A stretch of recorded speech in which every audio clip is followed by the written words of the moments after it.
Antes éramos unos trabajadores normales, con unos sueldos normales tirando a bajos. Y empezar a hablar de sueldos, caérseme la cara de vergüenza. Gente que trabajaba en la construcción ganaban el doble que yo. La gente tiene la piel muy, muy, muy fina. Como digas un feedback un poquito salido, ya tienes conversación con recursos humanos. Que parece que haya muchísima gente aplicando a puestos, pero en realidad las empresas no lo tienen tan sencillo para contratar gente. No es tan fácil encontrar la gente adecuada para el puesto. Un developer advocate, lo que acostumbras a hacer es conectar la compañía con las comunidades de desarrolladores. Todas las charlas a las que yo voy, cuando pregunto, antes empezaba preguntando cuánta gente usa Sonar y ahora ya solo pregunto qué gente no usa Sonar.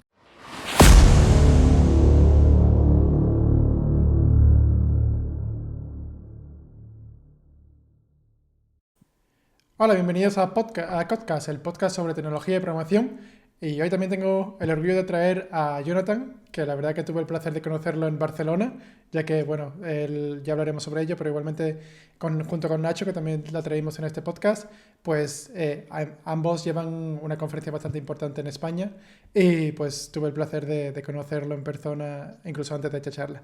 Pero bueno, como ya sabéis, siempre me gusta más que se presenten los invitados, así que si no te importa, Jonathan. Claro, bueno, hola, soy Jonathan. Antes de nada, muchísimas gracias, Ricardo, por montar todo esto y darnos la oportunidad y desde luego llevar pues, bueno, nuestras experiencias a la comunidad que hay detrás de tu canal, que bueno, siempre es interesante. Pues bueno, me presento, pues vivo en Barcelona, en España, de siempre prácticamente.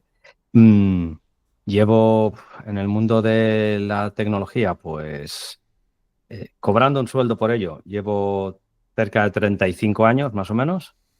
Antes era altruista, o sea, empecé tocando computadoras pues con 14 años, sin tener ninguna.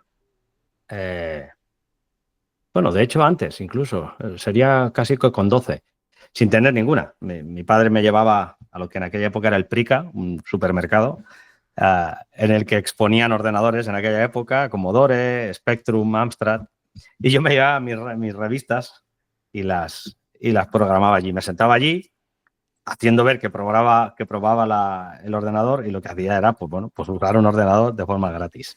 Eso los sábados por la tarde. Y bueno, pues he estado en múltiples compañías usando un montón de lenguajes y, y desde 2012, que a partir de una necesidad que teníamos en la compañía donde yo trabajaba de usar Spring, pero no sabíamos bien qué era Spring y cómo se usaba y tal, pues encontré el grupo de Java de Barcelona, que tenían un foro y les pregunté y quedamos un día en un bar. Y ahora voy a explicar pues el porqué de las comunidades y de todo y cómo esto me sorprendió. Quedamos en ese bar. El bar es la fábrica Moritz en Barcelona y no queda lejos de donde yo trabajaba. Y entonces, pues cuando salí del trabajo, hice un tuit de los primeros que haría en aquella época. Y dije, oye, que la comunidad de Java nos vamos a reunir. En realidad éramos dos personas de la comunidad de Java y el equipo donde yo estaba, que éramos dos o tres personas más. O sea, éramos 5 personas. Y, y digo, bueno, vamos a reunirnos ahí para hablar de Spring. Bueno, pues nos sentamos en una mesa, llegamos, tomamos algo, no sé qué, empezamos a hablar. Y nada, al cabo de 4 minutos aparece una persona y nos pregunta, ¿es aquí el meetup de Java y Spring? Digo, a ver, técnicamente es un meeting, sí, somos 5 personas que nos hemos reunido, pero yo no iría tan lejos. Bueno, total, que si queréis os hago una demo de Spring. Digo, pero, coño, ¿y tú quién eres? Total, esa persona era Sergi Almar, que es el que organiza la Spring I.O. en Barcelona, y nos dio una charla de Spring y vamos, yo me quedé flipado. Dije, pero ¿cómo? Entonces, hasta ese punto yo no conocía las comunidades y a partir de ahí, pues empecé a colaborar con la comunidad de Java, se hicieron pues más eventos, participé ayudando en algunos eventos, luego más tarde pues organicé eventos yo, es decir, pero empecé a descubrir que la comunidad pues era algo que existía, que para que alguien te hablara de un tema no tenías que pagarle. Y, y bueno, la verdad es que a partir de ahí cambió mi vida profesional. Eh, Estuve colaborando mucho con el grupo de Java. Al cabo de varios años decidimos montar una conferencia. Un amigo nos metió esta idea en la cabeza, Alex Soto, que también es Developer Advocate para Red Hat, bueno, ahora IBM, y nos dijo, oye, ¿por qué no montáis un evento así muy grande? Y nos fuimos a su casa a comer, tengo las fotos ahí.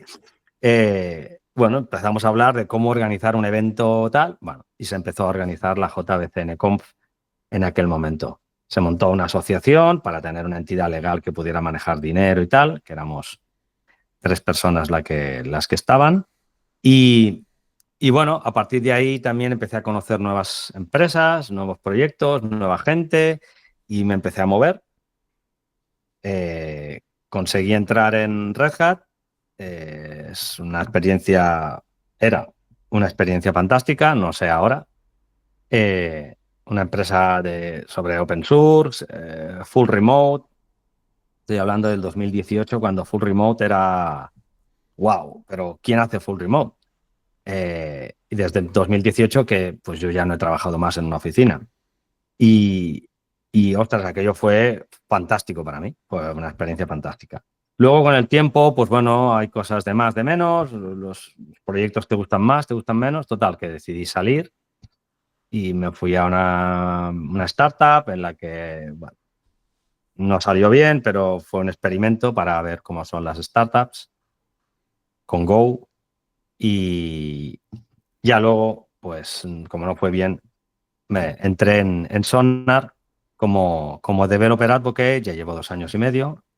Y bueno, pues decidí también con unas personas en Ámsterdam que podíamos pues, montar una conferencia de IA allí. Y, y hasta hoy. Creo que he hecho una introducción demasiado larga y cubriendo muchos temas que no estaban previstos en la introducción, que era decir hola, soy Jonathan y ya está. Pero es que yo qué sé, a la que me dan cuerda me suelto. No, no, está muy bien, está muy bien. Hay un resumen de ahí de tu vida que ahora iremos un poco a poco. Pero has Claro. dicho una cosa que la verdad que me ha hecho mucho interesante, que es algo así como, no sé exactamente las palabras indicadas, pero como que conocer la comunidad como cambió tu rumbo profesional o algo así, ¿no? Creo que algo así dijiste Exacto. y me Sí. gustaría preguntarte qué significa eso, cuál es la diferencia entre tu mundo profesional anterior y el que, bueno, el que ha surgido o a través de toda esta comunidad que te referencias. Claro, anteriormente, pues yo trabajaba en una compañía. Bueno, pues inicialmente los informáticos íbamos con traje y corbata, luego ya no, pero pues bueno, ibas a las 9, trabajabas, te ponías allí, programabas lo que te daban, las incidencias, los errores, las funcionalidades que te pedían y te ibas para casa, ya está. Entonces, oye, que hay que hacer una cosa nueva. Ostras, vale, pues buscas la tecnología. Ah, bueno, te la aprendes, te compras un libro. Estamos hablando de hace más de 25 años, ¿eh? No habían los YouTubes y las historias que hay hoy en día. Todo era mucho más a sangre. Entonces, y ya está, y te ibas para casa y punto pelota. Como cualquier, digámoslo así, como el 95% de los mortales en el mundo. Es decir, aquella persona que va a trabajar a una compañía y trabaja, qué sé yo, en marketing, qué sé yo, en ventas, en diseño, en recepción, administración, cuando acaba su horario, se va a su casa, punto pelota y mañana más. Ujú. Ya.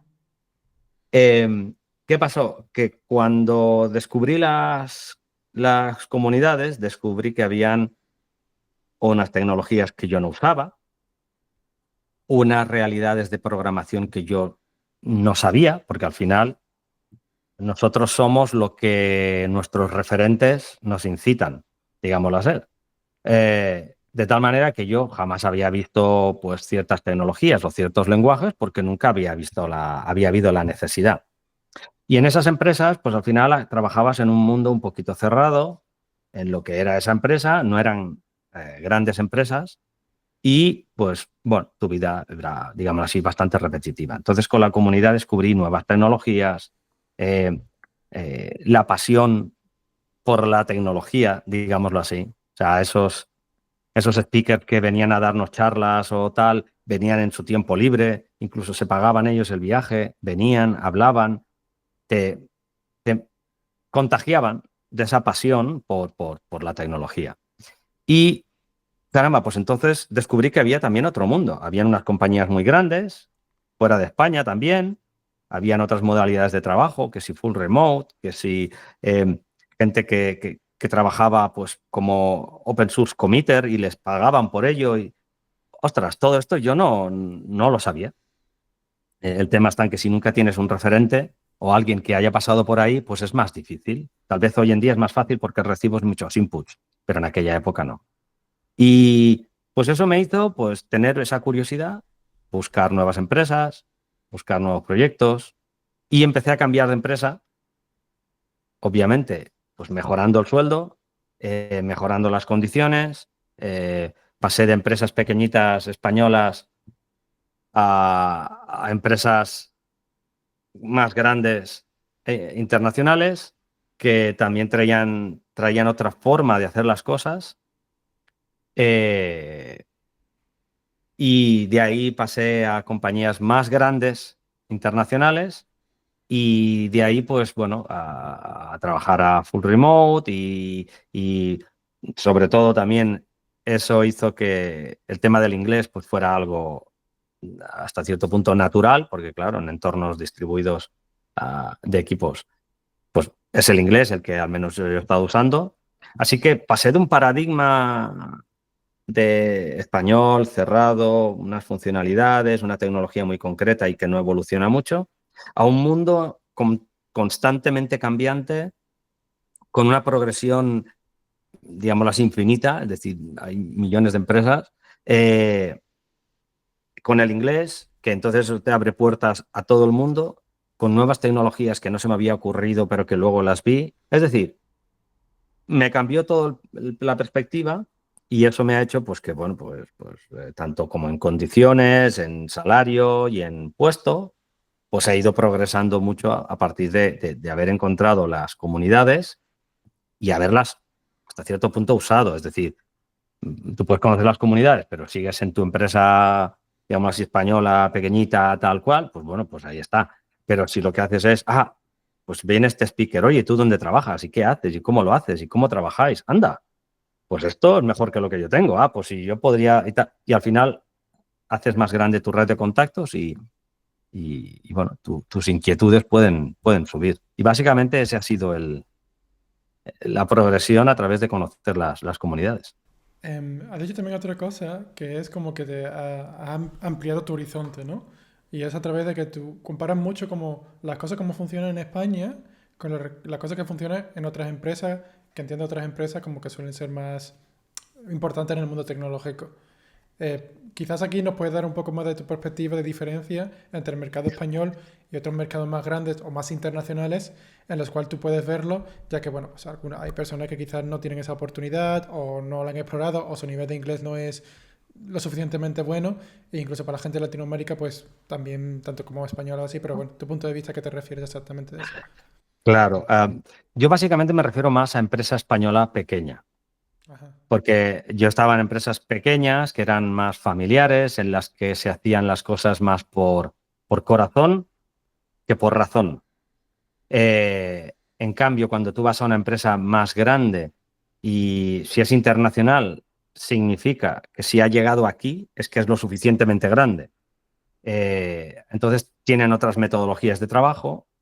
eh, y bueno, también hay un tema que es que, bueno, la cultura española cuando yo empecé, pues era una, eh, que no digo que sea mejor o peor, yo digo que era diferente.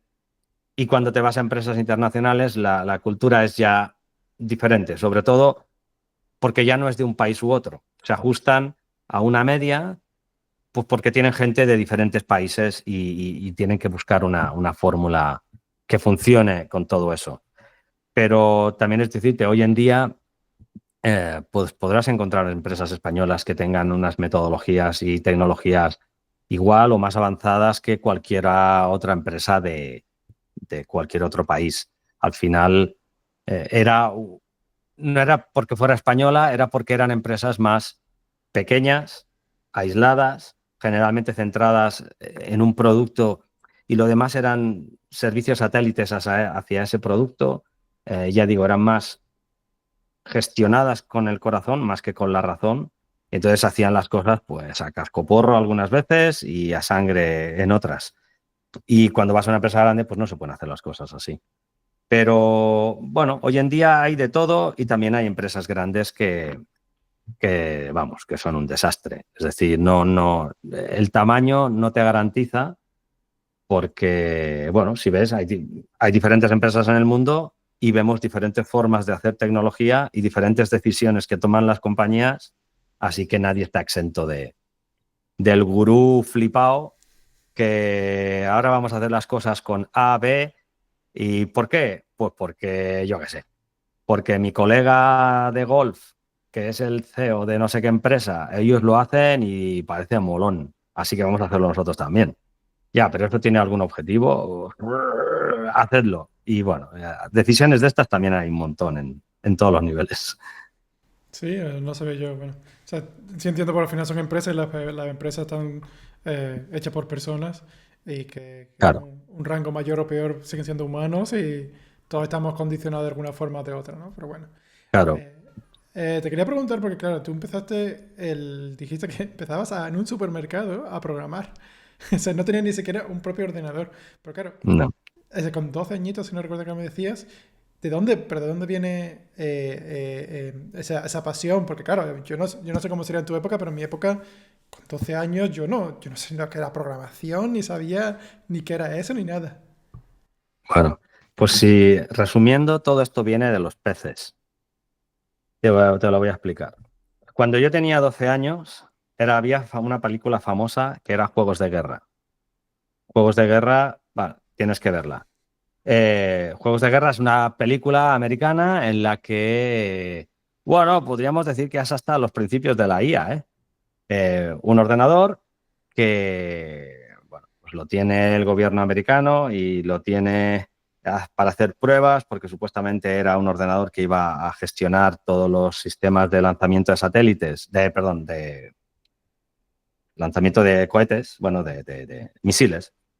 Eh, y, bueno, hacen unas pruebas y la desactivan, digámoslo así, ¿vale? Y se queda conectada al sistema.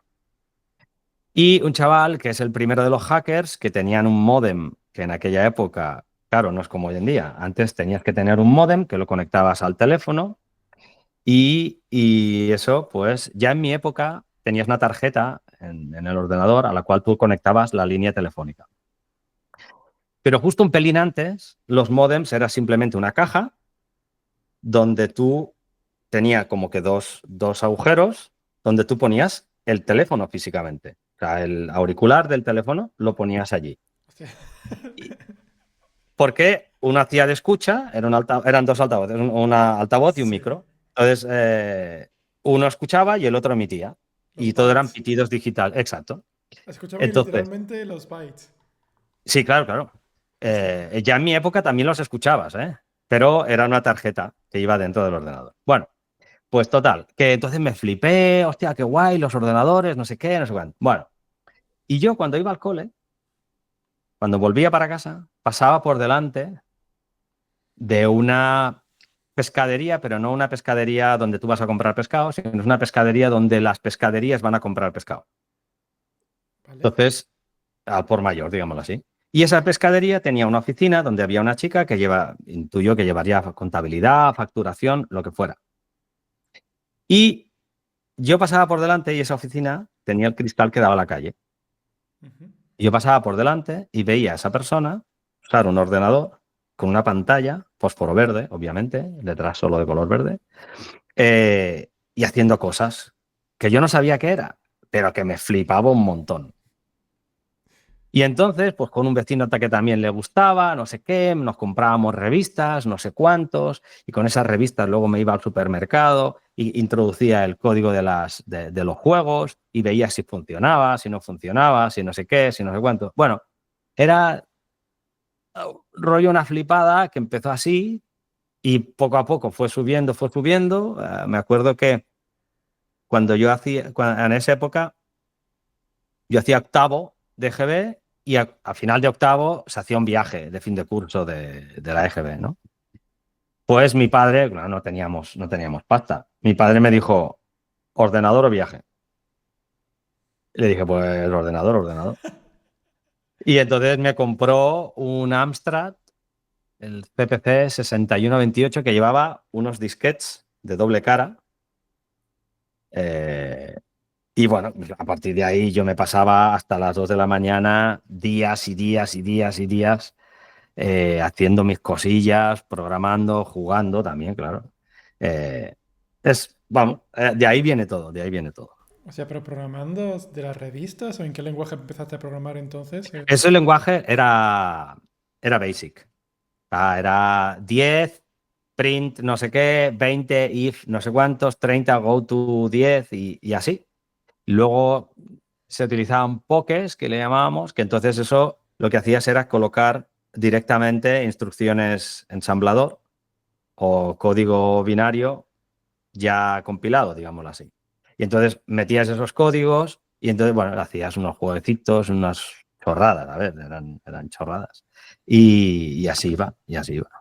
Joder, pues para un niño de 12, 13, 14 años que se aprenda, porque hoy día pues está la información en todos lados, ¿no? Pero, hostia, aprender Basic a base de revistas y con... Bueno, eso no tendrá ni interfaz gráfica, ¿no? El Amstrad. Oh, no, no, no, no, Solo no. pura consola y con un Bing ahí. Sí, sí, sí. No, ni editor de texto ni nada. O sea, tú entrabas ya directamente en el editor y ponías 10 tal cosa, intro. 20 tal cosa, intro. 30 tal cosa, intro. Y ahora no recuerdo si podías editar las líneas anteriores. Ahora, sinceramente, ya no me acuerdo. Estamos hablando de eso cuando yo empecé, pues hace ya 40 años de eso, ¿eh? Eh, pues, eh, pero antes todo era mucho más vocacional. Es decir, si a ti te gustaba ese mundo, ibas a sufrir sangre para tener resultados. Tener internet era, cuando vino, que ya tenía casi 20 años, era buscar las revistas con un CD que lo ponías, pero entonces tenías que configurar un número de teléfono de Lleida para hacer la portadora, pero entonces los drivers tenías que actualizar. Era todo un mundo para simplemente hacer entrar, tener el Mosaic, por ejemplo, que era el primero de los navegadores, que era una castaña terrible comparado, pero es que el éxito simplemente de, coño, funciona. Eso solo, ¡buah! Después de horas y horas y horas sudando sangre para que algo funcionara. O sea, claro, todo era sangre. A mí, por ejemplo, nunca me ha gustado mucho jugar a los videojuegos. Me gusta la novedad, Vale. pero aquello pasarme horas y horas jugando, no. Pero en aquella época, para jugar a un juego, te venía en cinta, que obviamente lo comprábamos pirata, en no sé dónde, no sé qué, reutilizábamos cinta de esas de música de gasolinera porque eran las cintas, reescribíamos encima porque era lo más barato y pues te podías pasar 15 minutos cargando un juego y a los 12 minutos decirte fallo de lectura. Me cago en todo. Volvías a empezar, entonces apretabas el radiocassette donde metías la cinta, otros tenían un tornillo que controlaban el azimut y movían el cabezal para que pudiera leer mejor. Era toda una aventura. O sea, si conseguías jugar al juego, ya ¡buah! Era tremendo. Así que, bueno, era otra cosa. En aquella época era otra cosa, sí. Yo llegué a tener un Spectrum de una Ah, consola de ¿ves? videojuegos, y entonces sí llegué a vivir eso de cassette, porque claro, ahora nos escucha gente diciendo, ¿videojuegos? ¿Cassette? ¿Qué dices? Pero sí, Sí, sí, sí. por aquella época, los Sí, cassettes estos que ya no se utilizan ni para la música, era de estos de cassette, de cinta, de como si fuese un sí, VHS, sí. Sí, sí, sí. y tú ponías ahí el videojuego y te lo daba ahí, espérate. Pues Sí, claro, sí. ¿cuánta de memoria tendría eso? Eso no tendría nada. Nada, me era muy poco, pero claro, iba a la velocidad Claro. a la que va una cinta de música que tú escuchas. Por lo tanto, los bits iban entrando. Me acuerdo que la carátula del juego iba cargando por líneas. Clic, clic, Bueno, clic. eso Y después de 5 o 10 minutos tenías la carátula del juego entera en la pantalla. Pero y el tardaba propio nada. internet, así, el propio internet, yo me acuerdo de las imágenes, no iban chut, y desaparece, sino era Que va. tiqui, tiqui, tiqui, tiqui, tiqui, tiqui, tiqui. Bueno. Sí, sí, sí, sí. Me estoy volviendo Nada. ahora viejísimo ya, pero bueno. Sí, sí, sí, sí. Los Eh, inicios siempre son duros. Siguiendo con este tipo de... Porque claro, yo no viví en la época en la que, como tú dices, que iba la gente con traje de chaqueta para Mm. trabajar los informáticos, que era el estilo Matrix, que yo siempre lo digo, que es... O yo tengo esa, porque yo no viví exactamente ese, pero ha cambiado un poco, creo, pero aquí nos puedes decir tu experiencia de que eran en cubículos y que no era lo típico de hoy en día que vas en chanclas y... No, desde luego en chanclas no. Yo nunca trabajé en cubículos. Yo trabajé en, en una oficina, yo tenía una mesa, pues como cualquier otro, pues que yo qué sé yo, el de contabilidad o el de recursos humanos, o era uno más, que tenías una mesa con tu ordenador de torre, obviamente, no, ni portátil ni nada de eso, con tu ordenador de torre, programabas y cuando yo empecé, sí, y unos cuantos años después incluso, los informáticos eran famosos por fumar mucho. ¿Ah, sí? Entonces, claro, claro. Porque tú pasabas muchas horas con ese estrés programando no sé qué, y la gente, claro, fumaba en aquella época, ¿no? Y mucho en la oficina.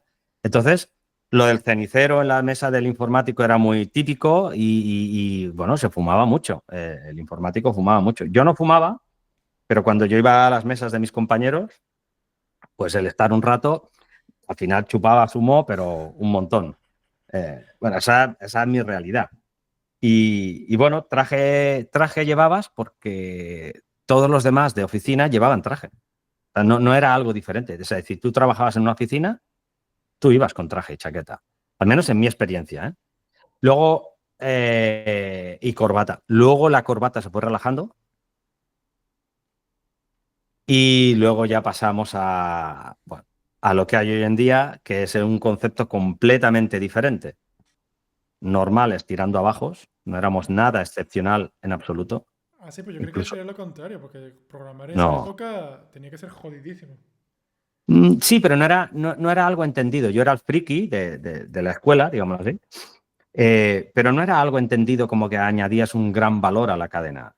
El software en aquella época tampoco era, ni las empresas tenían página web, ni las empresas tenían software que suministraban.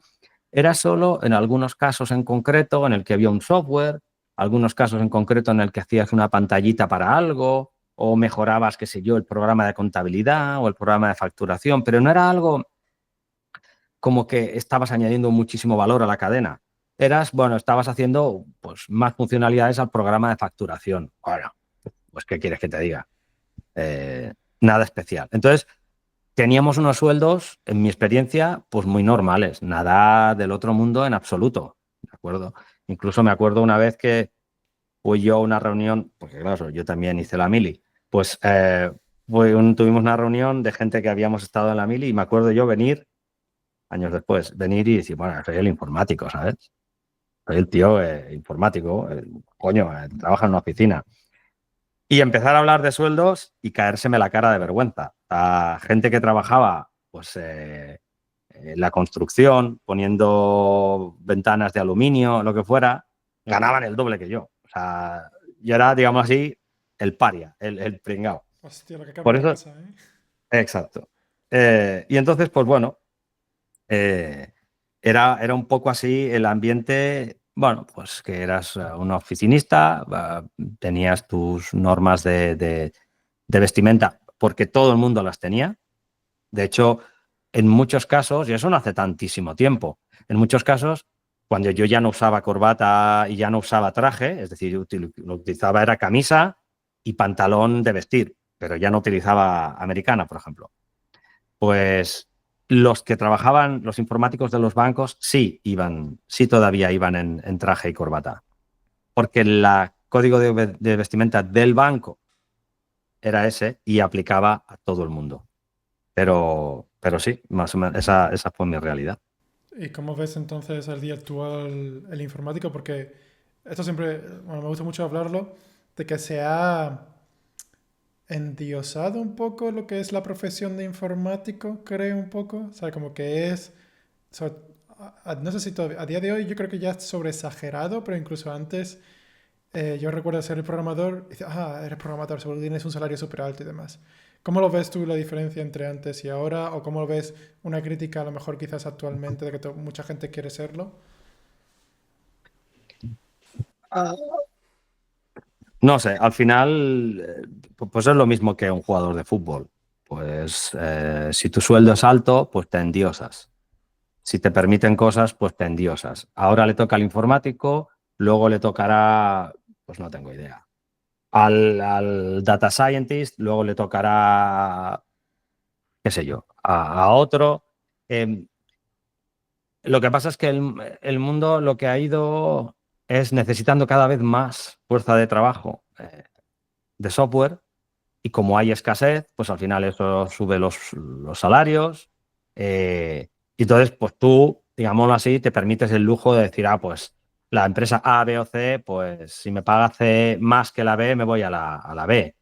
Cuando yo empecé, la situación no era así. Yo me acuerdo haberme pasado por dejar una empresa, me acuerdo que tuve un problema por eso, dejar una empresa porque tenía otra pillada y la otra, eso son inexperiencias de antes, que antes me cambiaba sin tener un contrato firmado con la empresa de destino. Y la otra decir, ostras, pues ahora nos ha salido algo y no podemos. Ah, pues ya había perdido la empresa anterior. Y dedicarme el domingo a coger el periódico en la sección de anuncios y buscar empresas de trabajo de programador. Y no había tanto, no había tanto. Habían algunos, pero no habían tantos. Entonces, pues tú no podías exigir. Ahora, cuando hay tanta necesidad, pues exiges. Bueno, pues ni lo considero bueno ni malo. Es decir, también lo consideraba malo antes. Que quien exigía y quien iba de Dios era la empresa. Ahora es un poco que la situación ha puesto a cada uno en su sitio. Es decir, antes era como decir, tú aquí tragas con lo que yo te diga y baja la cabeza y sí, señor. No, pues ahora tú en tu sitio y si no me pagas suficiente, pues no vengo. Y el que se tiene que bajar un poco la cabeza es la empresa. Pues bueno, pues no me parece mal. Al final, ya digo, durante muchos años las empresas han estado, no sé, abusando de su situación de poder, ¿no? En cuanto a salario, en cuanto a decirte como llegues 10 minutos tarde o como esto tal o como esto cual. Y en mi época las cosas no eran como ahora. Ahora la gente tiene la piel muy, muy, muy fina, ¿A qué te refieres ¿no? con eso? Como digas un feedback un poquito salido, ya tienes conversación con recursos humanos. Como venga alguien y te diga algo que no está, que utilice unas palabras de las prohibidas, de no sé qué, ya tienes. Es decir, ahora, bueno, pues está toda la conversación está como muchísimo más protegida, ¿no? En mi época venía el jefe, te insultaba y te gritaba y aquí no pasaba nada, ¿sabes? Era otro mundo, ¿vale? Esto ya no digo que sea mejor y peor, obviamente aquel era peor, ¿eh? Pero me refiero que antes las cosas eran, oh, pues hombre, muy diferentes, muy diferentes. Entonces, pues está bien que ahora las empresas pues sientan que tienen que bajar la cabeza, porque durante muchísimo tiempo la tuvieron muy alta. Entonces, pues, a mí ya me está bien. Bueno, parece ser que hoy día ahora las ofertas de trabajo tienen demasiado, o sea, por un solo puesto aplican más de 100 personas y no llega. Ahora parece que se está volviendo de nuevo a un poco así y las empresas están, no sé si tú lo has visto, no sé cómo será tu experiencia. Con nosotros en la empresa donde yo trabajo, la situación no es tan así. Es decir, nosotros teníamos varias posiciones de Developer Advocate publicadas. Y sí es verdad que hemos recibido, yo qué sé, 400 eh, aplicaciones. Pero es que de todas esas, yo tardaba 30 segundos en descartar. Pam, pam, pam, pam. Developer Advocate. y nos envía una persona que es pues, ingeniero de software. Pero, vale, pero que, no sé, pero un currículum que aplica perfectamente a un puesto de programador, digámoslo así, para un lenguaje determinado. Y el currículum, perfecto, casaba con eso, pero no casaba en absoluto con la oferta que yo estaba publicando. O sea, ¿esto qué tiene que ver con Developer Advocate? Pero hoy en día la gente, como tienen esas plataformas, que si Glassdoor, que si cualquier otra, donde te salen, o LinkedIn, que te salen 25 puestos de trabajo y tú puedes ir como que clic, clic, clic, clic, clic, clic, clic, clic, aplicar. Y entonces la gente aplica muchísimo a los puestos, pero que sean relevantes para ese puesto, hay muy poca gente. Nosotros, bueno, llevamos un año sin contratar gente. No encontramos. No es tan Advocate. fácil. Sí, no es tan fácil. Y de developer, pues caramba, tampoco es tan fácil. Yo sé que internamente cuando contratan un developer, pues hombre, pasan semanas y meses. También es verdad que los procesos de la empresa no son muy rápidos, pero no es tan fácil. ¿Que la gente aplique? Sí. ¿Que su experiencia y conocimientos sean relevantes al puesto que se está solicitando? Pues no. Entonces, bueno, pues sí que es verdad que parece que haya muchísima gente aplicando a puestos, pero en realidad las empresas no lo tienen tan sencillo para contratar gente. No es tan fácil encontrar la gente adecuada para el puesto. No. O sea, ¿tú crees que es aún más un tema de que la gente aplica por aplicar y no por un tema de que realmente, eh, pues, que buscan realmente, pues, un perfil, yo no sé a qué sea la empresa tuya preferida, pero que des para lo que es la oferta? Exacto. Es que hoy en día es demasiado fácil aplicar. Pa. Y entonces hay mucha gente que, pues, ves a saber, y hasta puede ser que incluso tengan scripts que les permitan ir aplicando automáticamente. Claro, como nuestra oferta es Developer Advocate, claro, a lo mejor se han fijado en Developer y lo de Advocate ni idea, no se han leído ni la oferta ni nada y pues, aplican. Si suena la flauta, pues perfecto. Pero claro, al final hay muchísima gente aplicando para puestos en los cuales su experiencia o sus conocimientos no son relevantes. O, que esa es la otra, o que a lo mejor sí los tienen, pero el currículum está resaltando otras cualidades. Es decir, si yo aplico para un trabajo de developer de Java, pues resaltaré toda mi experiencia, trabajo con librerías, no sé qué, de Java. También diré que he programado en Go, pero será una línea. Si el trabajo es para programación en Go, pues resaltaré todo mi trabajo en Go y lo de Java, pues lo pondré un poquito, ¿no? Resumido. Entonces, un poco hay que adaptar el currículum a la oferta que se te está pidiendo para resaltar unas cosas u otras. Y los que hemos recibido, muchísimos, pues no han tenido en cuenta a dónde están aplicando. Eso Eh, nos ha pasado bastante.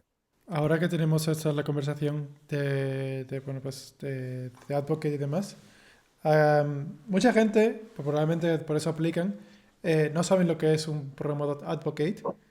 Ujú. Y ahora que tengo la oportunidad de saber, bueno, de entrevistar a ti y una persona que realmente se dedica de forma profesional para una empresa bastante relevante, ¿podrías explicarnos qué es un developer advocate? ¿Cuáles son funciones? ¿Qué es lo que hace? ¿Por qué existe? Vale. El tema es complejo porque dependiendo de la compañía, la definición de alcance y tareas de un developer advocate cambia. Ajá. Como yo quiero, tal como yo lo veo, y para simplificar con gente sobre todo que no es del mundo tecnológico, yo cuando me preguntan qué hago o de qué trabajo, yo les digo que soy divulgador tecnológico. Y creo que eso lo acaban de entender porque si les explico lo que hago, acaban preguntándome siempre, bueno, pero eso es un vendedor. Los de ventas hacen eso. Ujú. Bueno, y entonces tengo que entrar en más detalle. Así que divulgador tecnológico lo acaban entendiendo un poquito mejor. Básicamente, un developer advocate en general, ¿ok? Ya digo que hay diferentes opciones. Lo que acostumbras a hacer es conectar la compañía con las comunidades de desarrolladores. Porque la compañía ya está conectada con las empresas o con los potenciales compradores. Esos son los vendedores, digámoslo así. Pero como que dependiendo del producto de la compañía, muchas veces la venta no se produce si no hay un respaldo por la comunidad que va o por el conjunto de usuarios que van a usar esa tecnología para construir, pues resulta que no solo sirve conectarse con los compradores, sino que necesitas también convencer a los trabajadores de esa compañía que podrían llegar a utilizar esa tecnología. Porque si no la ven cómoda, no la ven famosa, no la ven adecuada, cualquier cosa, pues esos posibles compradores, en algún caso, pues lo que van a hacer es preguntar, oye, tenemos producto A, B y C o tecnología A, B y C, ¿cuál convence más? Y entonces, pues los tech leads, los principals, empezarán a escoger una tecnología versus otra y bajo condiciones de precio y formas de pago, bla, bla, bla, parecidas, escogerán la B y no la C. Entonces, las empresas hicieron lo que le llaman un developer advocate o un technology evangelist, o bueno, hay diferentes nombres. Que estas personas se encargan de conectar de una manera, digamos así, podríamos decir, parecida a lo que podría hacer un vendedor, pero con las comunidades de desarrolladores. Entonces, la idiosincrasia de esa comunidad es la que define la diferencia entre un developer advocate y un vendedor. El programador no está abierto a escuchar mensajes de venta, de producto, de precios, de versiones.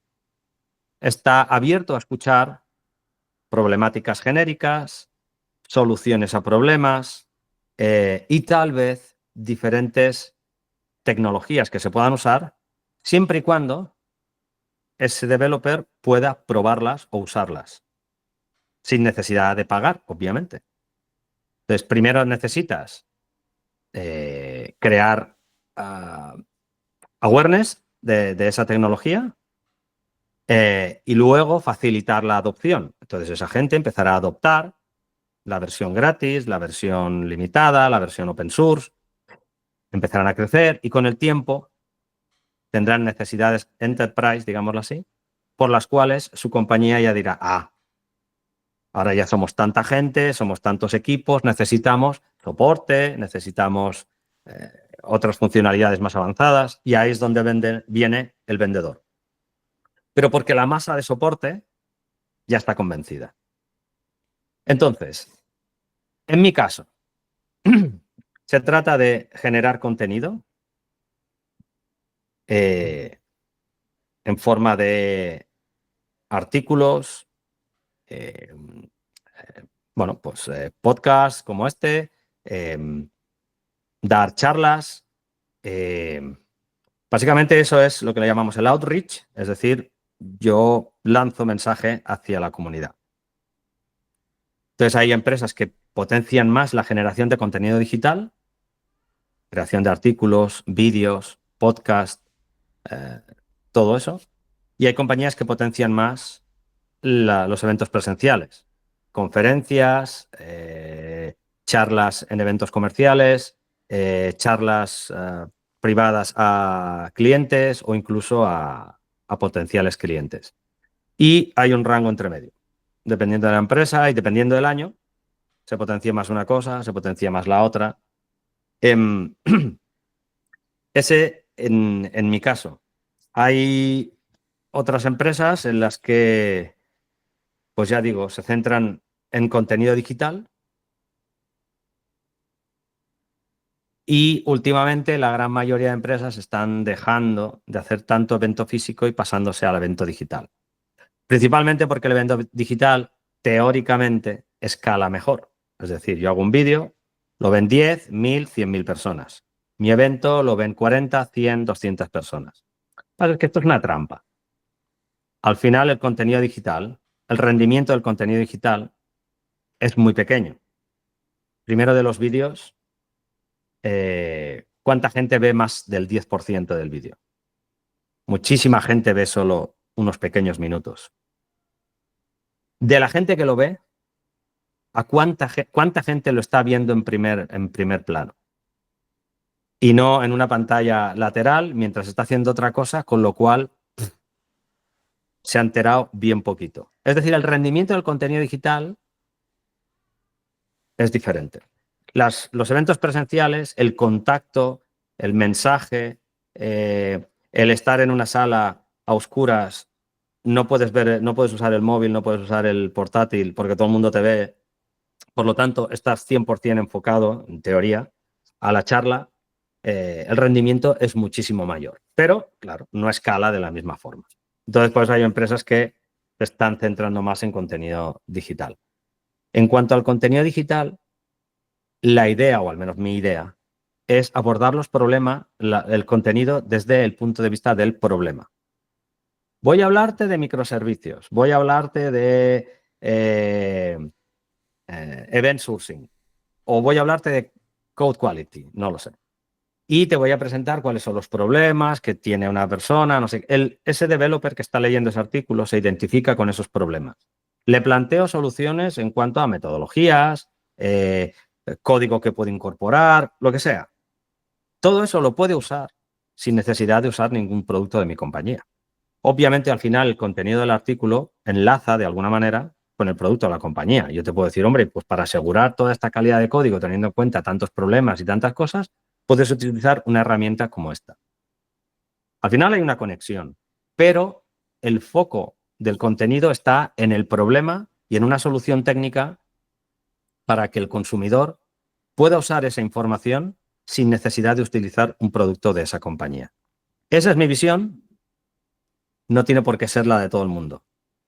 La frontera entre un developer advocate y un sales engineer en ciertas compañías es muy borrosa. Entonces, muchas veces los developer advocates navegan en un espacio muy, digamos así, privativo, es decir, hablando de producto concreto, de formas de hacer con un producto concreto, contenido que si tú lo enviaras a una conferencia no te lo aceptarían jamás, porque es un product pitch. Entonces, esas personas, pues se mueven más en ese ambiente. Ya digo, todo depende de la compañía. Hay quienes también están muy implicados con ventas, hay quienes no están implicados nada con ventas.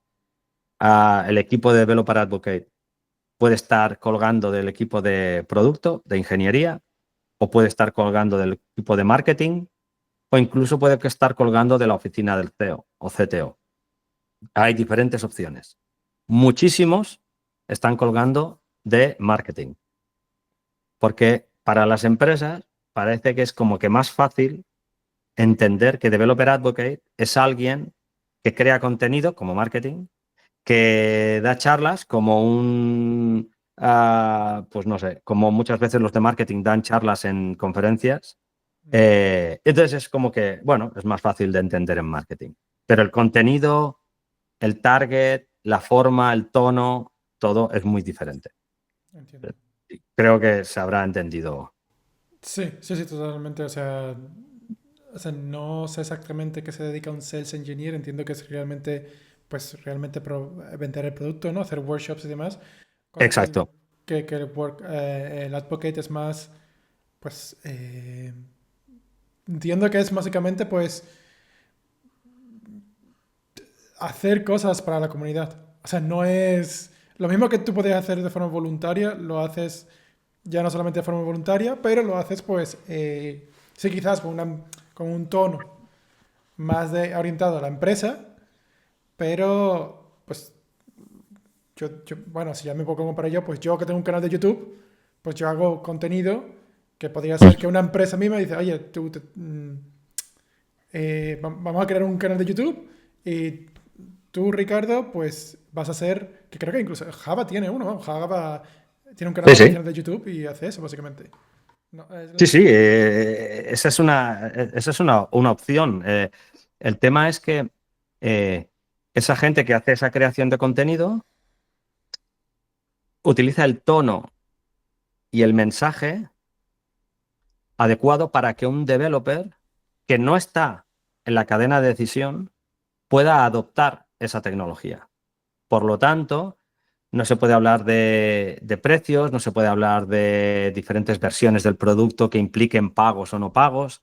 No puedes hablar de eso. Para eso está el Sales Engineer, que el Sales Engineer lo que va a hacer es hablar desde el punto de vista del producto, va a atacar las problemáticas. En cambio, el Developer Advocate, en mi punto de vista, debería atacar los problemas con sus soluciones que al final conectan con el producto de la compañía. Es decir, el contenido en Developer Advocate debería ser 90% consumible por cualquiera, aunque no vayan a usar la herramienta de la compañía, tal como yo lo veo. Entiendo. ¿Y eso por una de las razones por las que viajas a tantas conferencias o cómo funciona? Porque es tu jefe el que te dice, tienes que ir a esa conferencia o tienes 10 conferencias que hacer al año o Bueno, más en cuanto a las libre. conferencias, en cuanto a las conferencias, los equipos acostumbran a tener unos OKRs, digámoslo así, unas métricas de decir, bueno, tenéis que ir mínimo a 6 eventos y como máximo a 10, en algunos casos, ¿vale? O si no es en número de eventos, es en presupuesto. Es decir, al final tenemos un presupuesto para viajes y, pues bueno, lo que dé. Puedes ir a 5 conferencias en Europa o a una en Estados Unidos. Tú verás. Las diferentes compañías lo gestionan de diferente forma. Habitualmente, eh, habitualmente, la empresa puede determinar unas líneas. Es decir, no te me vayas a Sudamérica porque no tenemos negocios en Sudamérica. O vete a Sudamérica porque estamos abriendo una línea de negocio en Sudamérica. Eh, pero no te vayas a conferencias de menos de 200 personas porque el costo de viaje y tal no nos sale a cuenta. Ah, y vete a conferencias de Java, pero no de frontend o no de... Es decir, las compañías pueden llegar a determinar unas líneas en las cuales, unas guías. Pues en mi caso, pues hay una serie de condiciones como para que yo aplique. Pues en teoría un máximo de conferencias al año y en teoría deben estar en zonas estratégicas.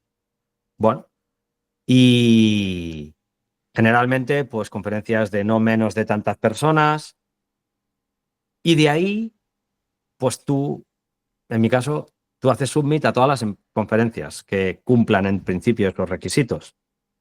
Y de ahí pues te saldrán unas u otras.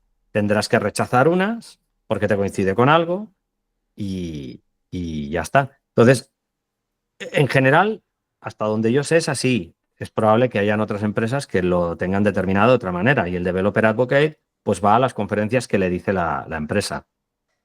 También es verdad que los Developer Advocates muchas veces son las personas que dan charlas en las conferencias que la compañía sponsoriza y que por ello les dan una charla incluida. Entonces también el Developer Advocate va a esas conferencias, pero porque le han dicho tú tienes que ir a esa conferencia. O porque el Developer Advocate estará en el stand de la compañía en aquella conferencia. Y entonces les interesa que haya esa persona de interlocutor con los asistentes. También es otra opción. En mi caso, pues tengo los eventos a los que yo voy, que son los que yo escojo siguiendo los criterios de la compañía generales, más los eventos de ventas a los que ya estoy también ayudando con ellos, algún evento en el que voy a hacer una visita a un cliente o a un partner y a los eventos que pues voy a ayudar a marketing pues a estar en el stand de la conferencia. Básicamente es eso lo que hago. Entiendo. Bueno, y ahora hemos hablado de cómo es tu experiencia con respecto a yendo a eventos, pero tú también tienes eventos, y de hecho acabas de crear uno en Ámsterdam. Sí. Eh, ¿Cómo funciona el crear eventos? ¿Qué es, cómo contactas a empresas, los speakers? O sea, ¿cómo es la otra cara de no solamente ir a una conferencia, sino de organizarla y obviamente pues supongo que también tendrá que hacer algo de marketing para pues porque la gente vaya. Sí. Bueno, es un proceso que acostumbra durar un año. O sea, tú estás trabajando todo el año para la conferencia. Implica muchas tareas. Implica, como tú has dicho, digámoslo así, bloques organizativos. Pues estarían los sponsors, estaría la venta de tickets, estaría la organización on-site, es decir, lo que es el evento en sí. Estaría lo que son los proveedores, es decir, antes de llegar a hacer el evento, pues tienes que estar hablando con diferentes proveedores de cada uno de los elementos que necesitas, análisis de presupuestos, negociaciones de precios, lo que sea. Y luego hay una parte administrativa, que es, ok, la facturación, la contabilidad, gestoría, eh, toda esa parte. Entonces, nosotros empezamos haciéndolo todo nosotros, pero eso es un trabajo tremendo. Hay que pensar que para que un sponsor se convierta en sponsor habitualmente son, yo qué sé, cuántos emails, decenas de emails y ya videollamadas, persecuciones, recordando. Lleva mucho tiempo. Para los speakers, pues para los speakers, por suerte, ya tenemos un nombre. Pues los organizadores conocemos a muchos speakers de otras conferencias, pues yo coincido con muchísimos en muchos sitios y ya nos conocen. Y pues pones el anuncio, lo pones en la plataforma, que ahora usamos Sesionize, y pues no nos podemos quejar. Podemos tener, este último año hemos tenido cerca de 900 papers de cerca de 500 speakers. Así que no nos podemos quejar a la hora de conseguir speakers. Pero no siempre fue así. Es decir, hay muchas veces que tienes que hacer un contacto manual, hay que ponerle esfuerzo también en aumentar el diversity, pues la diversidad de los speakers pues exige un trabajo y muchas veces contactar personas manualmente y a dedo para mejorar la diversidad de la conferencia. Pero por suerte, Speakers no nos lleva tanto tiempo. Luego antes nosotros revisábamos todos esos papers, los organizadores. Ahora ya tenemos pues 5 equipos de gente, de personas, que se encargan de revisar porque ellos conocen muchísimo mejor. Yo me puedo poner a revisar un paper de Java, pero un paper de frontend me va a costar mucho revisarlo. No tengo experiencia en frontend. Si es un paper de data science, pues me va a costar. Yo puedo llegar a decir, pues si me gusta, no me gusta, si lo veo complejo o no, pero la relevancia y la precisión de lo que está contenido en el abstract, pues necesito a alguien que sepa de eso.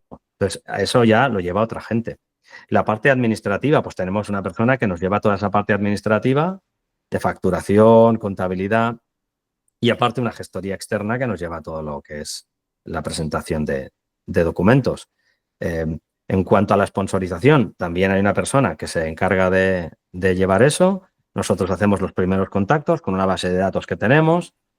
Vamos contactando manualmente nosotros, los organizadores, aquellas compañías que nos encontramos en otros sitios, por ejemplo. Pero todo el día a día pues lo está llevando otra persona. Al final es un equipo de gente que estamos organizando esto y lleva mucho tiempo. La verdad es complejo, lleva un riesgo económico porque al final si no salen los números, pues la gente que ha comprado la entrada o que ha pagado por la sponsorización, pues no es fácil. Te puede venir una pandemia y a ver cómo la arreglas. Y todo esto es complicado, pero bueno, al final se sale de ello. De momento vamos saliendo. Entiendo. Y o sea, vosotros creasteis al principio que es la Dev Barcelona o DBCN. Ujú. Quiero recordar que eso no empezó como una conferencia general, fue una conferencia de Java, ¿no? Simple y llanamente. ¿Por qué la Exacto. evolución a una más genérica? eh, sí, bueno, no sé, supongo que estaría funcionando correctamente bien la anterior, ¿no? Claro. Todo empezó como una conferencia de Java, porque era la JBCN Conf, Y bueno, fuimos creciendo, la verdad es que fuimos creciendo, fuimos añadiendo otras tecnologías para no solo tener Java, sino poder tener gente de diferentes ámbitos. Al final, un programador Java pues acostumbra también a usar Docker o Kubernetes o algo de frontend o incluso está tocando algo de IA o bueno, eh, estás tocando bastantes cosas. Así que creímos que añadiendo diversidad tecnológica a la conferencia podríamos conseguir más gente. Pero ciertas compañías todavía nos veían como una conferencia de Java por el nombre. Así que decidimos hacer un rebrand completo, convertirla en DevBCN, siguiendo la misma línea que ya estábamos haciendo en las últimas ediciones de la JBCN, pero ahora quedaba claro que esto ya no era una conferencia de Java. De hecho, solo tenemos un track no es ni siquiera de Java, de JVM. Por lo tanto, ya no es una conferencia de Java, sino que una conferencia, pues, de muchas cosas. Y lo hicimos porque creímos que de esta manera podríamos llegar a más gente y, bueno, convertirnos en una conferencia de referencia porque, bueno, porque al final conferencias de Java hay muchas. Ah, el nicho de Java pues te da para llegar a un punto, pero más allá pues ya no creces. Y de esta manera pues es una cosa de decir, bueno, pues ahora todos los programadores tienen cabida en la conferencia. Entonces fue, bueno, un experimento a ver cómo salía. De momento parece que va saliendo bien. Es cierto que las últimas 2 ediciones hemos bajado de asistentes, pero creo que es una situación que aplica a muchísimas conferencias, no solo a la nuestra. Han habido conferencias en Barcelona que incluso han desaparecido en el último año, pues porque no han llegado a los números. Es decir, no es un problema de que nosotros lo hagamos, digamos así, mal, aunque hay muchas cosas que podemos mejorar, desde luego, pero creo que es más bien algo que está afectando al sector y que afecta no solo no incluso al sector español, sino incluso a otros países que también están padeciendo de una situación similar. Sí, yo creo que desde la pandemia, pues la cosa ha cambiado bastante sobre que lo físico ya no... todo el mundo que me ha hecho que he entrevistado sobre los que llevan los meetups y demás, ha visto un gran cambio desde antes y después, de que la gente ya no es tan propensa a asistir de forma física. Yo no lo puedo decir. Vale, yo te diría algo ahí. ¿Vale? Para empezar, voy a decir algo que siempre digo y creo que el verbo ser es el más injusto que existe. ¿Vale? Porque en realidad nosotros ni somos ni dejamos de ser, todo es temporal. ¿Vale? Es decir, cuando digo, ¿tú qué eres? Yo soy programador. No, no. Tú trabajas de programador ahora. El año que viene, igual te dedicas a vender melones. No lo sé. O sea, no somos. Actuamos como, pero todo es temporal. Y en cuanto a que la gente es más reacia a ir a los eventos, yo creo que la gente es exactamente igual que antes. Pero lo que ha cambiado es el teletrabajo. Antes de la pandemia, todo el mundo iba a la oficina 5 días a la semana. Por lo tanto, si el jueves había un evento en el centro de Barcelona, tú trabajabas a 4 calles, 2 paradas de metro, tú salías habitualmente a las 6:30, 7, y ese día salías a las 5:30, porque te ibas a un meetup. Bueno, tú salías de la oficina un poco antes, te pasabas por un meetup, veías algo tecnológico, quedabas con algún colega, no sé qué, pizza y un par de bebidas, y simplemente ese día llegabas a tu casa 1 o 2 horas más tarde de lo habitual, pero nada fuera de lo normal. Pero ahora la gente trabaja varios días en casa. De hecho, hay muchos sitios que trabajas 3 días en casa y 2 en la oficina. Pero ni siquiera esos 2 días en la oficina son los mismos para todos. Por lo tanto, si tú estás en tu casa, que no vives en el centro de Barcelona, o sí, pero tú estás en pijama, en pantalones cortos, en chanclas, y tú dices, y yo ahora me tengo que vestir irme al evento. Buf, Una qué hora de palo me da camino. esto. Sí, esto me da mucho palo. Entonces, esto es lo que ha hecho que bajara la asistencia de gente. No tanto que la gente ya no le interese, sino que el esfuerzo para venir al evento es mucho mayor. En cambio, cuando iba a la oficina, pues bueno, es lo de cada día, yo ya estoy vestido, ya estoy en la situación mental determinada, simplemente que, bueno, me voy al evento, me han hablado de una tecnología que está guay, igual hasta dejo el currículum allí, a ver qué oficina es, encima tienen pizza y bebida, y voy a ver a esta persona y a la otra, y luego me voy para casa. Perfecto. Pero si tengo que vestirme, ir hasta allí, es todo mucho más complejo, hay muchísima más resistencia al movimiento. Entonces, tal como yo lo veo, es eso lo que ha afectado y no que la gente haya cambiado.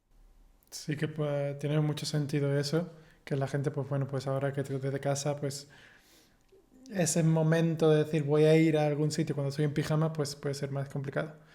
Pero bueno, ahora vamos a hablar un poco de, como tú también tienes una conferencia sobre inteligencia artificial, eh, también tu punto de vista con respecto a antes y a programar ahora, sobre todo en esos tiempos en el cual tiene la inteligencia artificial. Y también, pues bueno, si es algún tipo de motivo por lo que has creado la conferencia o lo que sea. O de qué va la conferencia también nueva de, entiendo que no solamente de programación, ¿no? Mm. Bueno, yo creo que el tema de la IA ha sido una evolución, ¿no? Un poco natural. Eh, Hace 3 años nos hartábamos de copiar código de Stack Overflow, eh, y eso era natural. Bueno, ahora, en vez de copiar y pegar de Stack Overflow, quiero creer que la gran mayoría de gente lo que hace es usar asistentes de código directamente en el IDE para generar snippets de código. Es decir, tú, pues necesito conectarme a tal base de datos, pues ya me autocompleta. Es un autocompletado evolucionado. Creo que la gran mayoría de gente hace eso. Eh, Yendo un poquito más allá, pues utilizarán un prompt para pedir un método más complejo, más largo, que haga ciertas cosas. Pero estamos hablando siempre de eh, porciones de código. Eso no me parece tan diferente de lo que había con Stack Overflow, solo que ahora es más rápido y más fácil, eh, e incluso, pues, bueno, te puede dar mayores resultados porque la base de datos, digamos así, es muchísimo mayor. En cuanto a generar aplicaciones desde cero con IA, pues ahí le veo un problema. Fíjate, te voy a poner, por ejemplo, en la semana pasada estuve en Oslo, en una conferencia, y una persona vino y me preguntó, yo estaba dando una charla sobre calidad de código y IA, y vino esa persona y me dijo, oye, ¿por qué si yo uso IA, por qué yo debo preocuparme por la calidad del código? La IA me genera un código y a lo mejor funciona a la primera, o si falla, pues le cojo el error, se lo pongo a la IA corrige y me genera un código. ¿De por qué tengo que estar yo preocupado de ese código? Si lo pensamos fríamente, la pregunta no está tan descabellada. Y al final, claro, yo le dije, bueno, en realidad el problema viene cuando hay algún problema. Primero, tú estás aceptando lo que esa IA te está dando sin pensar más allá. Está usando la librería correcta, está utilizando, está poniéndote errores o incluso vulnerabilidades, o incluso está utilizando la última versión del código. Y tú me podrás decir, bueno, pero sin usar la IA, una persona también incurre en los mismos errores. ¿Está utilizando la última funcionalidad de Java 21? Bueno, pues si la conoce, sí. Si no la conoce, no. ¿Está utilizando la versión sin vulnerabilidades de esa librería? Si la conoce, sí. Si no sabe que hay una vulnerabilidad en esa librería, pues no. Entonces, un ser humano también puede incurrir en esos mismos errores.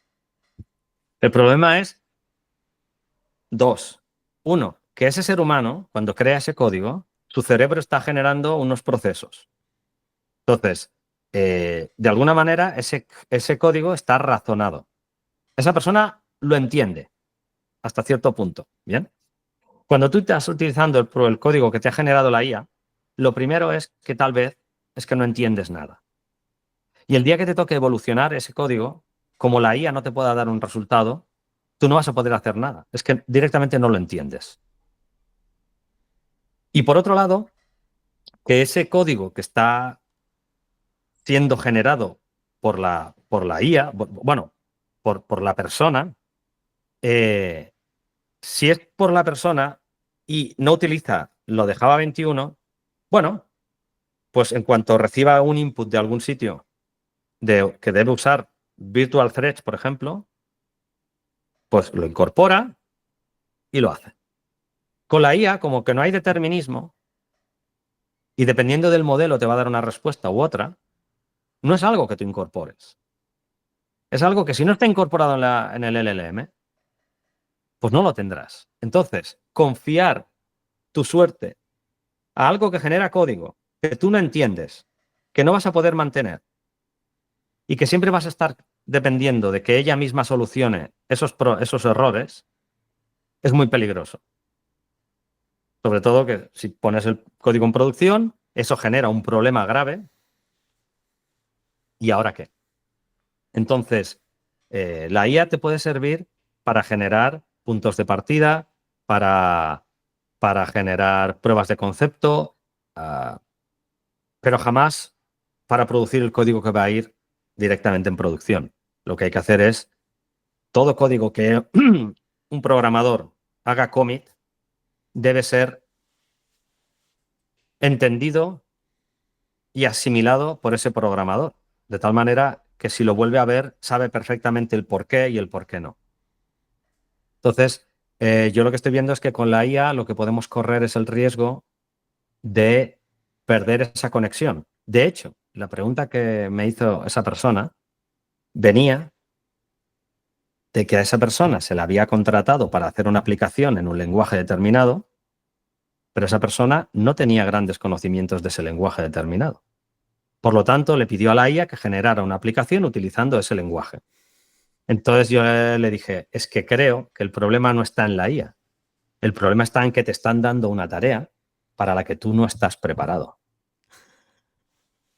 Entonces, podemos incurrir en el riesgo de pensar que generar aplicaciones es fácil, de que cualquiera puede generar una aplicación en React, en Go o en lo que sea. Y eso no es así. Codificar es una parte pequeña del código. De hecho, nos pasamos solo el 10% de nuestro tiempo codificando y el 90% es leyendo código. Así que la IA es buena, te ayuda, pero hay que verificarla y hay que entenderla antes de incorporarla al repositorio. Y ese es el gran problema que le puedo ver ahí.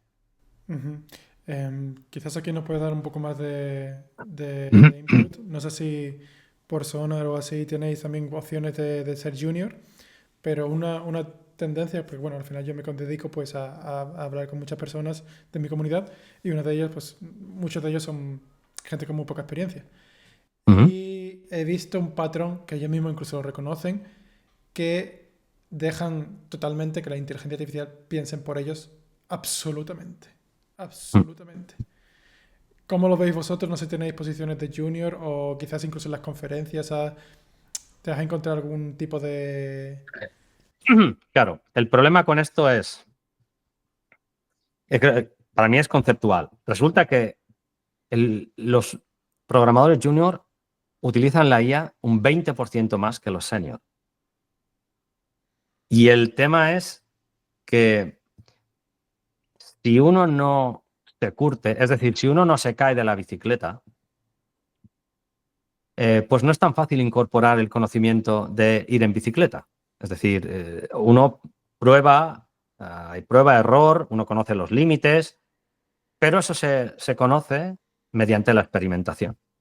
Entonces, con los juniors que utilizan la IA y creen en la IA, pues bueno, en principio, pues no lo podemos evitar. Podemos abogar porque no se haga, podemos abogar porque, oye, debéis entender el código tal y cual, pero al final pueden haber presiones tan sencillas como que, ya, pero es que estoy en un equipo de 10 juniors, A, B y C utilizan la IA y van súper rápidos, y yo, si tengo que entender todo el código, bla, bla, bla, resulta que voy mucho más lento. Y la persona que nos está pidiendo el trabajo no entiende la diferencia entre lo que esas personas aportan y lo que yo aporto. Entonces, hay una presión para ir deprisa y da igual. Entonces, para ello, bueno, pues en este caso, claro, Sonar lo que tiene es una herramienta para verificar todo eso, y lo que usamos internamente es eso, es decir, pues las aplicaciones que Sonar tiene que entregar, pues tiene que cumplir con unos estándares de calidad, sin errores, sin vulnerabilidades, sin tal, sin cual. Y al final necesitas una herramienta para que te verifique que no te están introduciendo una serie de problemas. Porque si no, también es verdad que como la IA tiende a generar mucho código, pues las pull requests pueden ser enormes a la hora de revisar. Puedes generar demasiado cuello de botella en las pull requests, porque generas código muy rápido, muchas líneas de código, mucho más que antes, y ahora quien tiene que revisar ese código va a pasar mucho más tiempo revisando ese código. Así que yo lo que creo es que no concibo la adopción de la IA sin alguna herramienta que esté verificando el código. Está Sonar, pero hay otras. Pero es utilizar alguna herramienta que verifique pues, si el código está utilizando, tiene incidencias, tiene errores, tiene vulnerabilidades, si estás utilizando las últimas funcionalidades del lenguaje para proteger lo que culturalmente no se está consiguiendo. Y es que la persona, ese developer, asuma que no debe creer ciegamente en la IA. Pero en mis charlas yo pregunto muchas veces, porque vosotros verificáis el código, ¿no? Antes de hacer commit. Hay risitas, hay algunas manos que se levantan, pero no son todas. Entonces, pues eso puede generar una deuda técnica que de aquí 4 días va a ser imposible, porque esa IA genera código como churros. Luego habrá que revisarlo. Eso podrá ser un problema completamente, sí. Yo creo que sí, sobre todo para los juniors, o sea, más que para utilizarla para que te genere código, yo creo que es una herramienta increíble para aprender. Sí, correcto. Vamos, o sea, incluso pues en la escuela o lo que sea, tener ese tipo de herramientas que te expliquen. No, es que el profesor me ha dado 5 minutos de este tema. Y le diga, mira, pues no, pues explícamelo todo y todas esas cosas. Yo, Sí, ojalá, sí, ojalá hubiese tenido. Eh, claro. y sobre tu conferencia, bueno, que te estás desarrollando ahora en Ámsterdam, ¿vas a Mm. tratar de temas de generar de inteligencia artificial en general o más orientada por la programación y demás? Claro, la idea de la conferencia, tal y como la hemos concebido, como sabemos que hay muchas conferencias que hablan de IA, quisimos hacer algo diferente. Entonces, esta conferencia lo que tiene es que todas las charlas, prácticamente todas, son 50% mínimo de código en vivo. O sea que es eminentemente práctica, eh, y eminentemente enseñando cómo hacer cosas con la IA, pero con código real. No tanto slides para ver conceptos de IA, que en muchísimos casos son el mismo una y otra vez. Aquí pues van a ver cómo generar un agente, cómo crear un servidor MCP, o cómo generar un bot y conectarlo con lo que sea, o cómo generar RAG y con una base de datos de vectores, cosas así, pero viendo el código y viendo cómo se hacen las cosas. Básicamente ese es el sentido que le hemos querido dar a la conferencia. Ujú. Pero también se refiere a inteligencia artificial, incluso con robótica o demás, entiendo, ¿no? O sea, Lo que tratamos, como solo es un día y solo es un track, tampoco tenemos muchísimas charlas, básicamente hemos empezado con IA generativa de código.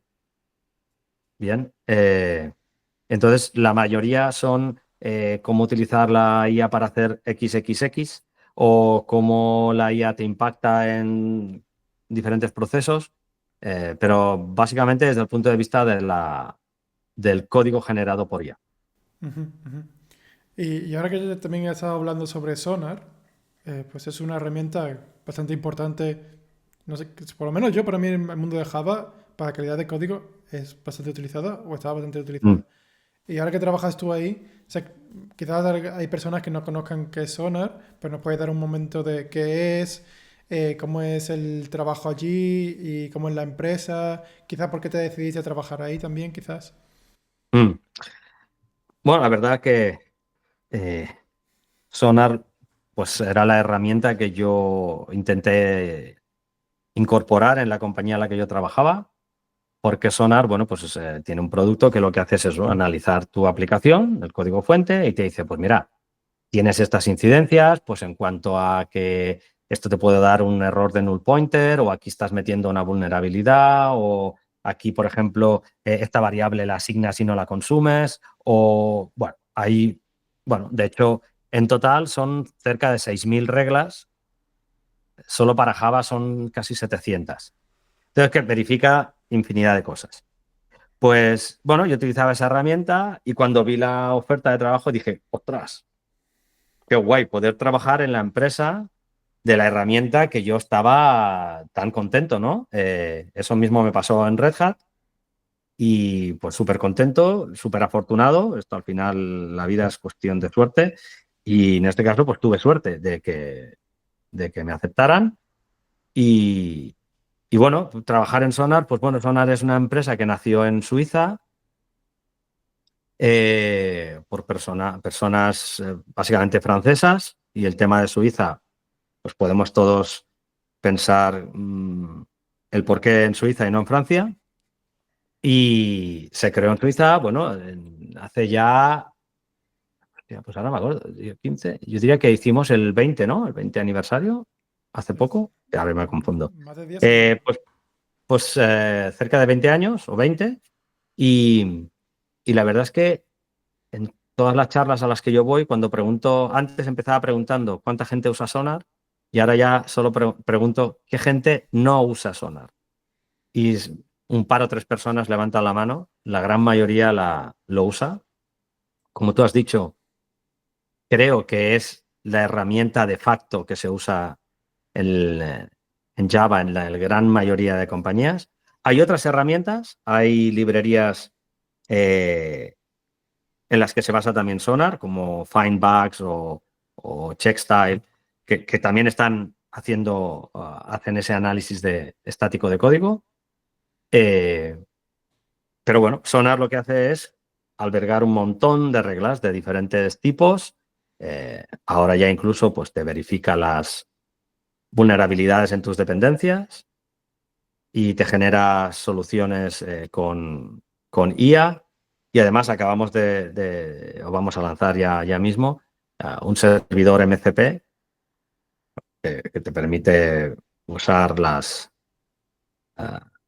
Sonar desde el IDE con prompting y tal.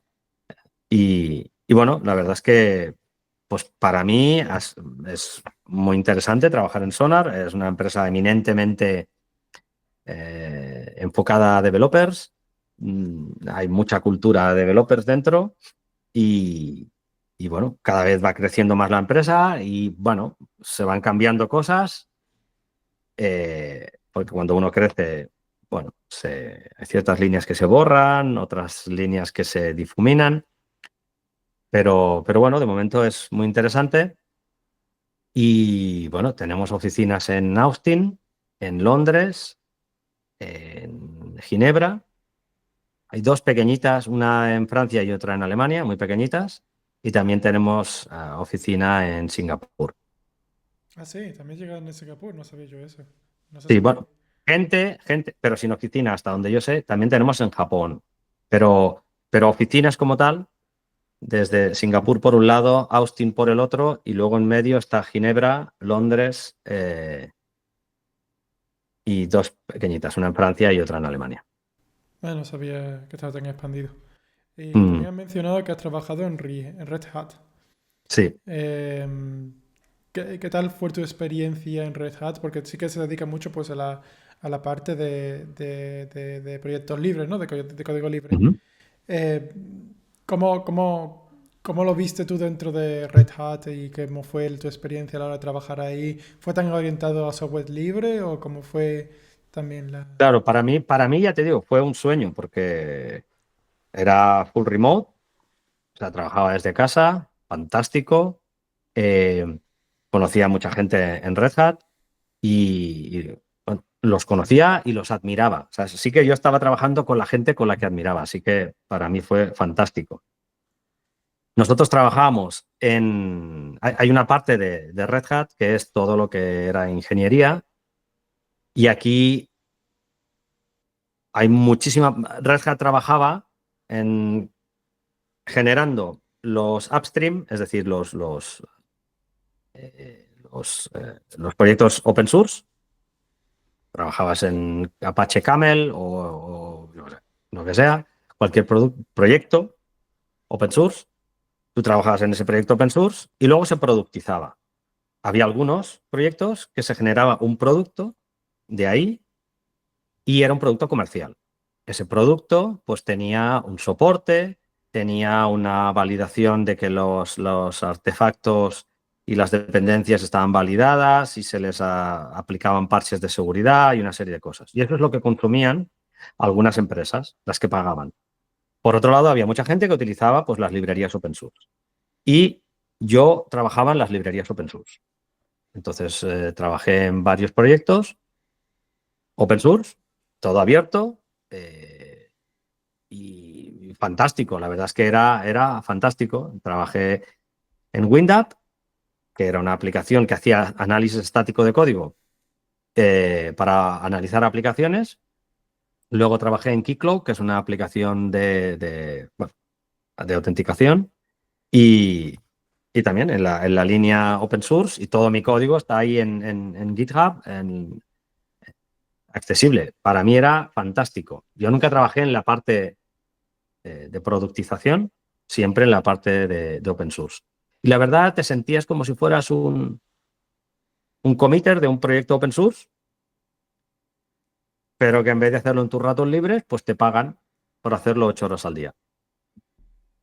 Pero Era, igualmente, al ser open source también teníais deadline y cosas así, sí, entiendo. sí, todo igual. Lo que pasa es que nuestro código estaba ahí, abierto. Todo el mundo podía ver el código que hacíamos, las pull requests, todo. Eh, a veces que sea open source no significa que sea open source. A ver cómo lo explico esto. ¿Vale? Que tú veas el código, luego no significa que el código esté abierto. Está visible, pero abierto es otra cosa. Entonces, en muchos casos tú tienes un proyecto open source que lo ves en GitHub, perfecto. Tú puedes ver el código, puedes ver lo que hace, lo que tú quieras. Y tú lo puedes modificar en local si quieres, perfecto. Pero hay proyectos que son muy reticentes a aceptar pull requests del público, por lo tanto, no es tan open source. El código está controlado y mantenido por esa compañía, tú lo puedes ver, lo puedes descargar, lo que tú quieras, pero si tú haces una pull request, en el 90% de los casos, esa pull request no se mergea, no sé. Es decir, hay que diferenciar en el mundo del open source. Entonces, diferentes proyectos, pues tienes diferentes tolerancias a las pull requests externas y tienen también unos procesos de gobernanza del proyecto en el cual se dice, pues bueno, si alguien de externo puede ser un gatekeeper, digámoslo así, o solo las personas internas. Muchas veces te hacen muchas pull requests, pero si solo la persona interna es la que puede aceptar o no una pull request, pero si está hasta arriba de trabajo, resulta que las pull requests externas se eternizan y nadie las revisa. Eh, bueno, me refiero que hay diferentes políticas en cuanto al open source. Y bueno, dependiendo del proyecto estaba en un ambiente o en otro. Pero, pero fue fantástico por eso, por trabajar como un committer, open source committer, y encima te pagaban. Fantástico.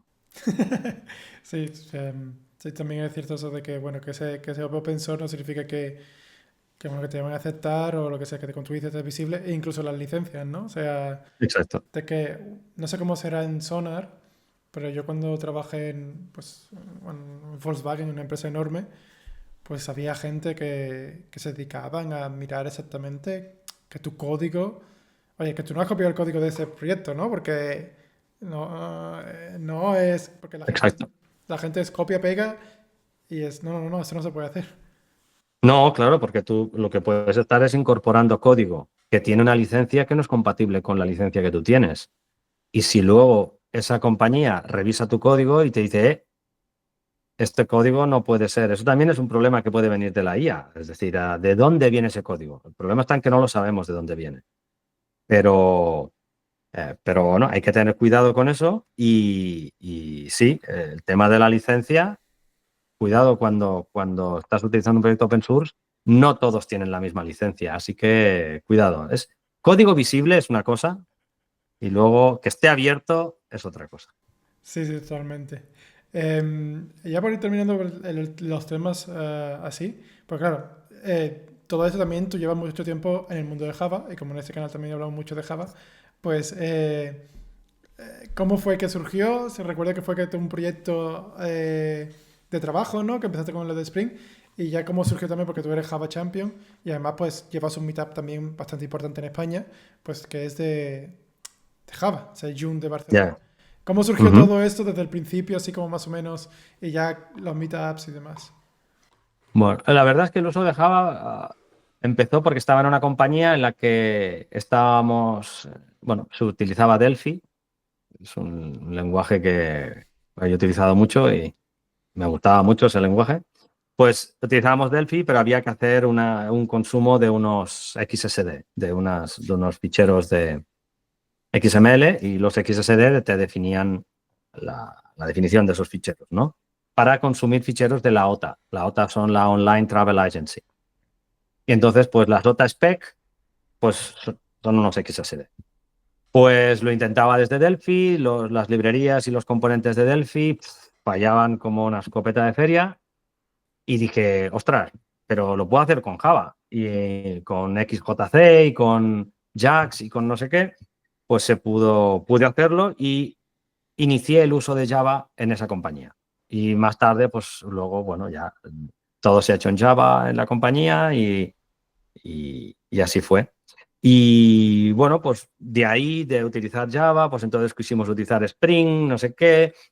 De ahí vino a hacer aquel primer meetup en la fábrica Moritz, de ahí vino a estar en la comunidad y todo era Java y tal.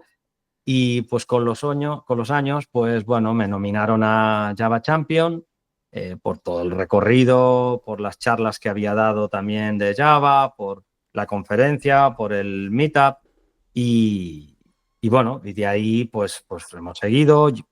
Eh, en otras épocas he estado mucho más vinculado al meetup de Java de Barcelona, pues porque tenía más tiempo, pues porque antes de la pandemia también, porque era más fácil. Yo trabajaba en Barcelona y podía hacer los eventos. Ahora, cuando hacemos los eventos, el ir al evento me supone una hora de coche, porque es la hora tope y unas caravanas tremendas en Barcelona.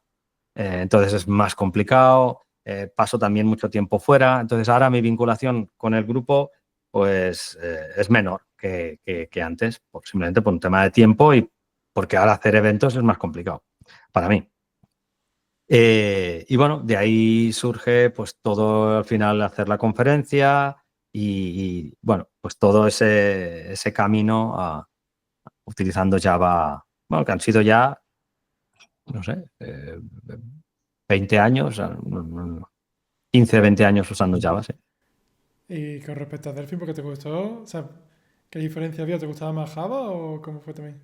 Bueno, claro, con Delphi, Delphi es un lenguaje, a otra gente a lo mejor le suena más Visual Basic, que era un lenguaje, bueno, era parecido, ya existían los .NET o tal, que utilizaban otro framework. Al final, lo que estaban haciendo son tres lenguajes que lo que tenían era parte visual y código a la vez.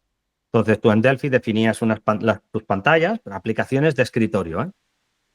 Definías tus pantallas con componentes visuales y hacías todo tal, y tú programabas con un lenguaje 90% Pascal. Entonces, estaba muy bien, era muy potente, iba muy rápido, tenía una gama de componentes visuales espectaculares, se hacían unas virguerías de aplicaciones brutales.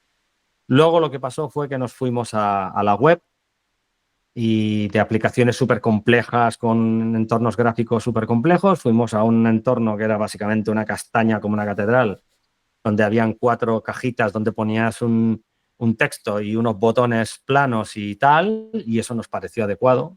Y entonces, pues nada, todo eso hizo que el uso de Delphi pues se redujera bastante, todavía se usa, pero a mí me encantó ese lenguaje, o sea, tenía muchas cosas muy chulas y bueno, lo que pasa es que ya luego ha sido Java, pero básicamente me he dedicado a Java en backend. O sea, la parte gráfica o visual de Java, poco, porque ya ha implicado el uso de web, luego ha implicado el uso de librerías JavaScript y tal. Lo hice en una empresa, incluso en aquella época con Internet Explorer 6. Ya tenía los XML Data Island, en los cuales tú descargabas el XML con los datos y en JavaScript lo que hacía era la transformación en formularios de forma dinámica, con componentes que se generaban con... Pero eso fue todo lo que toqué de JavaScript y ya nunca más me dediqué a la parte visual, porque tampoco ya no he hecho aplicaciones de escritorio. Pero bueno, Delphi siempre ha sido algo, bueno, la verdad es que muy chulo para mí. ¿En qué versión empezaste con Java? Perdón. Con Java, hostia. Si te acuerdas así más o menos. No sé, sería Java 4,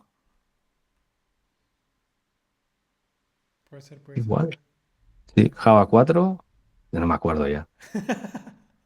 Pero era, sí, sí, de las primeras, no, Java 3, Java 4 puede ser. Sí, sí. Me acuerdo lo de los genéricos y eso vino en la 5, Ah, que yo todavía diría que sí. no No usabas había genérico. genérico. No había No, no genérico. habíamos. No, no. Sí.